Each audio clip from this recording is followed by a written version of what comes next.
A lot of people say, oh, I just want to sort of, they're kind of dabbling in the idea of improving themselves. And the real way to do it is you got to write down what the fuck you want and then go after it. If you decide, I'm going to get down to bang, I'm going to do this, I'm going to run a marathon in less than 5 hours, I'm going to, you know, whatever the fuck it is, you got to write that shit down and go for it. Well, my workout, I schedule every Sunday. I schedule everything that I'm going to do during the week. I say I have to do yoga 2 times this week, I have to lift weights 3 times this week, I have to run twice this week, and however I fit that in, I fit that in, but I owe those things. And you don't need 2.5 hours. You can get a great workout in 40 minutes, and that's all you need for the whole day, 100%. Yes. You know, this idea of time, like how much time did you put in today? Like, you could work out in a bullshit manner for 2 hours and not get nearly as much done as you can for a half hour hard just running. Okay. So I have to get those things in. The only exceptions are injuries and sickness.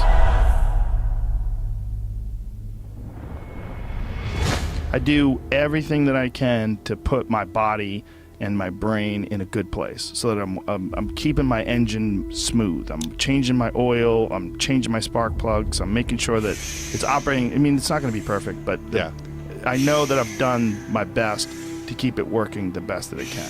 There's consequences that you pay to constantly seeking comfort and avoiding discomfort and avoiding hard work. And those consequences are you're never going to feel self-realized, you're never going to feel like you accomplished anything, you're never going to have this feeling of understanding that difficulty and struggle and the ability to push through that is a muscle, and you develop that muscle by doing it. And once you do, you develop a lot of self-satisfaction, and you develop peace of mind, and you understand that you can overcome obstacles. If you don't have to overcome obstacles, you never know whether or not you can. Unless you are faced with actual adversity, you don't understand how you're going to feel and how you're going to react when you overcome that adversity.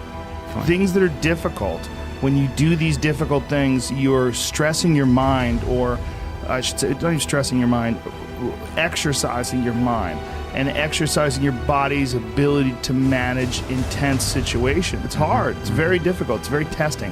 And in doing so, you lessen the stress of regular life. The more stressful situations that I experience, the more I understand what they are and the more I can relax.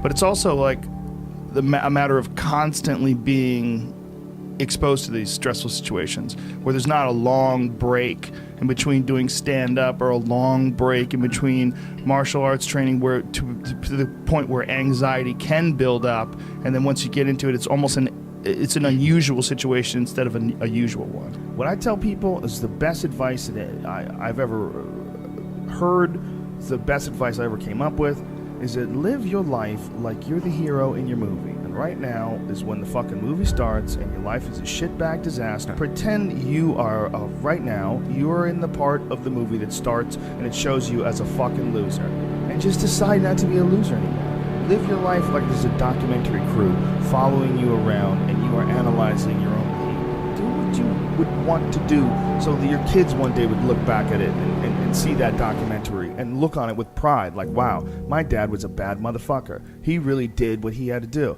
Wow, my mom really got her shit together. I love a success story, but even more than a success story, I like a dude who fucks his life up and then gets it back together again story. Those are my favorite stories.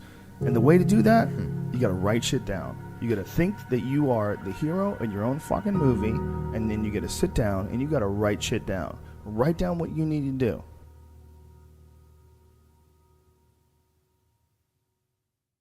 You have to be the hero of your own story, and you can do that.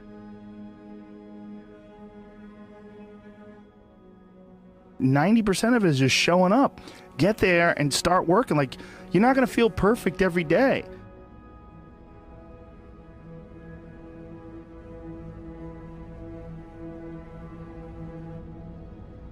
There's got to be those days you push through, and they're probably going to be more numerous than the days you don't.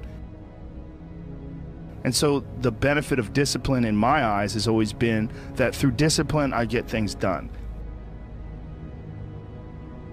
Write down everything you want to do. This is what I want you to do.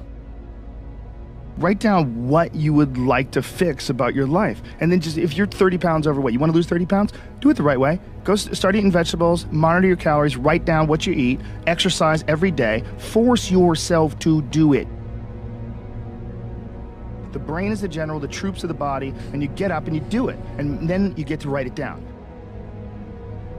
Our bodies, for whatever reason, most people, their associations are to avoid anything that's uncomfortable.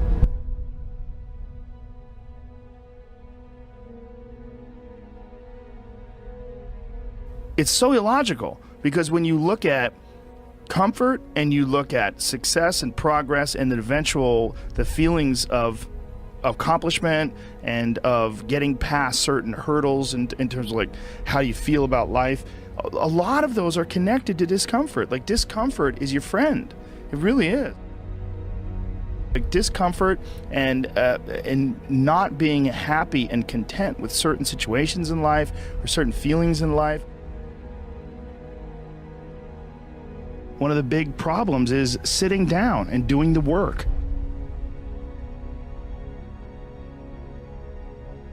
And he labels it like an enemy. He calls it resistance, you know, and that you have to sit down and you have to overcome resistance, and that the pro goes to work. And it doesn't matter if you're sick, doesn't matter if you have kids, it doesn't matter what, you're a pro and you go to work. And that just, it puts it in your head that this is what I do. You have pride in that. And then when you are in front of that keyboard and you look down the count, it says put 1,000 words in, you're doing the work. And out of that work, gems blossom. And it's about resistance that people feel when you should write, or you should paint, or whatever you should sculpt, whatever these things are that you pursue. And that there's this thing that comes up that tries to keep you from doing that. This resistance.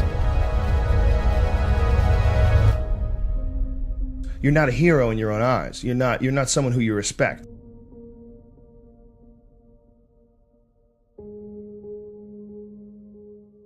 You know, you're doing what you got to do to get by, but ultimately you're not respecting yourself. And I think we all have a certain amount of appreciation and respect for hero figures. You know, like, we all look at like the guy who never lies and always does the right thing and fucking helps everybody out, and that's the John Wayne character. You know, that's the ultimate hero.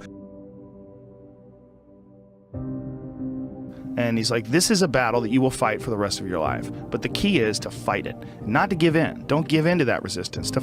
Just to fight that resistance. And in doing so, every day you do so, you have won the battle for that day. And you will continue to fight that battle.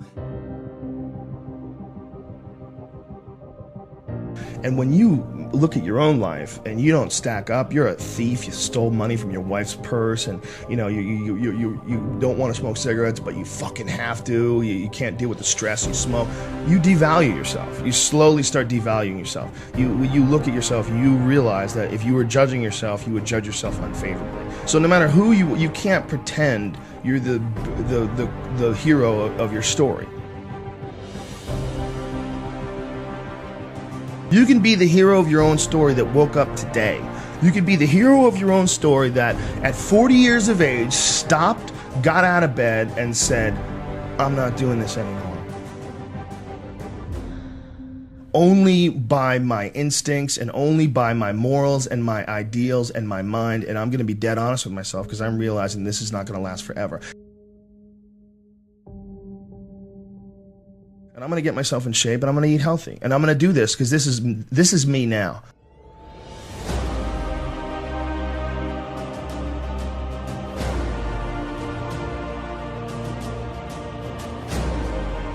I decide that this is me. And people have to realize that you are not your past. You are not all the times you fucked up. You're not all the times you were drunk. That's not you. What you are the person who's learned from a great deal of experience. When you're alone with your thoughts, you get an idea of what your thoughts actually are.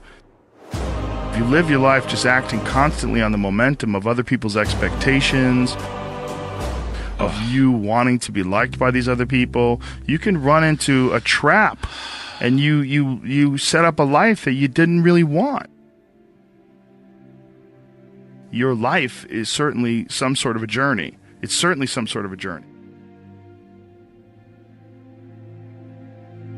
You're trapped in this situation where you have a mortgage, you've got credit card bills, you've got student loans you have to pay, you have a bunch of shit going on that you have to continue to feed. And all that, and especially if you have a family and you have to feed them, oh my goodness. Then you're fully locked in. You can't take any chances whatsoever. And oftentimes people make the mistake of getting stuck. And it is just a tactical mistake, just like it would be a mistake if you got stuck on a video game. Just like it would be a mistake if you followed a map incorrectly and you got stuck in the woods.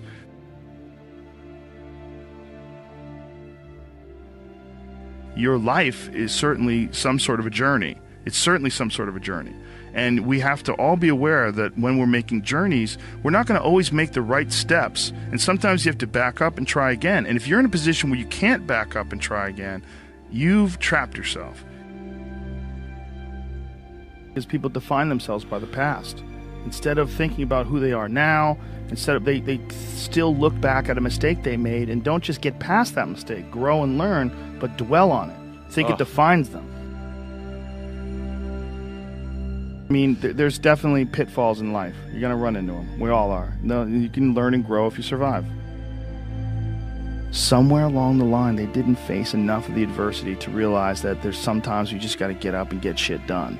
There's sometimes where you have to fucking pull yourself up and you have to push forward even if you want to stay in bed. Having that safety net just provided him with a way to stay in bed, kept him weak. Have an opportunity. Every time things go wrong, every time things feel terrible, you have an opportunity to learn from whatever makes you feel terrible and never allow it to happen again. Push forward. The system will set out honeypots for people to get trapped in. The system will set out the ideas of retirement, the ideas of the golden years, providing you benefits, providing you a healthy work environment. Why? Well, because they want people to work for them. They don't want people to realize their own dreams and escape. They want to set it up so that you stick around. Stick around in some sort of an unsatisfying world. It's up to you to see that video game problem, to see that issue as it comes up on the map. And no, I think this is a right turn. To see all the problems that could potentially lay in front of you and calculate your future. And then also look around at all the people that didn't do it and look at the misery that they're in and learn that you don't want to be like them.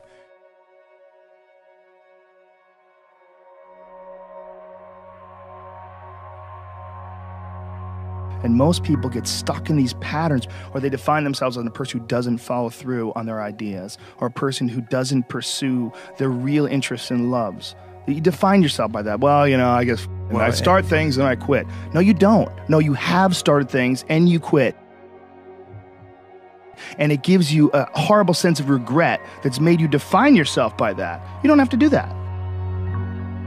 If I look back on anything I've ever done, mistakes I've ever made, paths that something that I put out that I didn't quite think, man, maybe I just waited 3 months before I released that, or maybe I should have, re-edited that blog post a couple more times before I put it online, or things that I've done have driven me crazy, but yelling at someone I didn't have to yell at them for, whatever. But the most important thing is always for all people to recognize that you're not who you were a year ago. You're not who you were 5 years ago. You're not who you were last week. So you got to regulate how much you dwell on regrets of the past. You really got to be careful.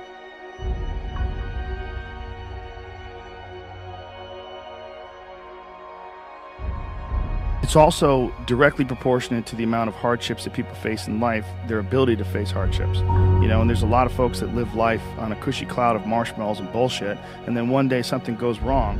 And then look at the people that have kind of taken chances and navigated their way. What did they do differently than you?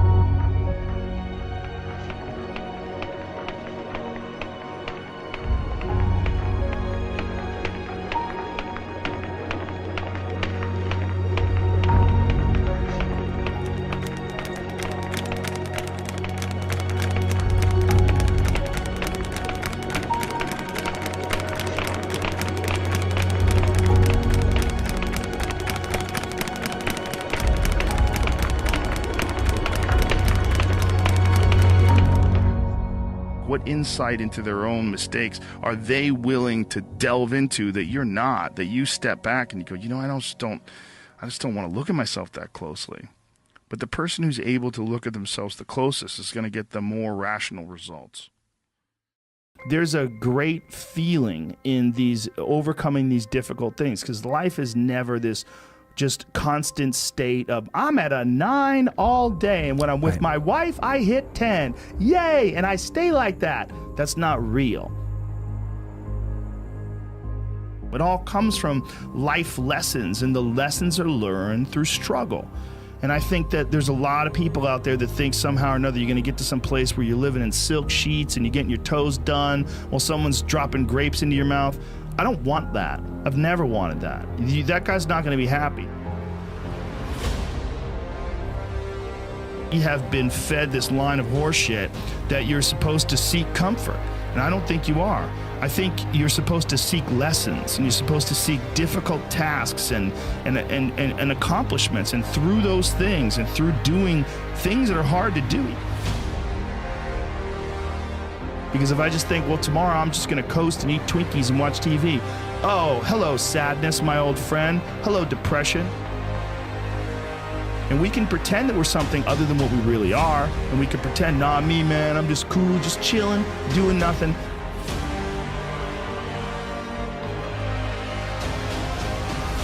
Little improvements, I think, are what life is all about. And I think also they're a tool to feed the mind. Because I really believe the mind needs these little lessons. The mind needs these little tasks.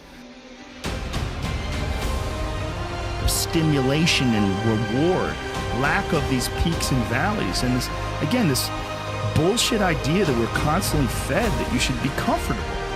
Those human reward systems are carved deeply into your DNA. And if you don't respect that, if you don't respect the mechanism of happiness and fulfillment and what you really need to do in order to feel satisfied in life, camaraderie, love, family, friendship, struggle, testing yourself, learning, all those things are imperative. They're all a giant part of being a person.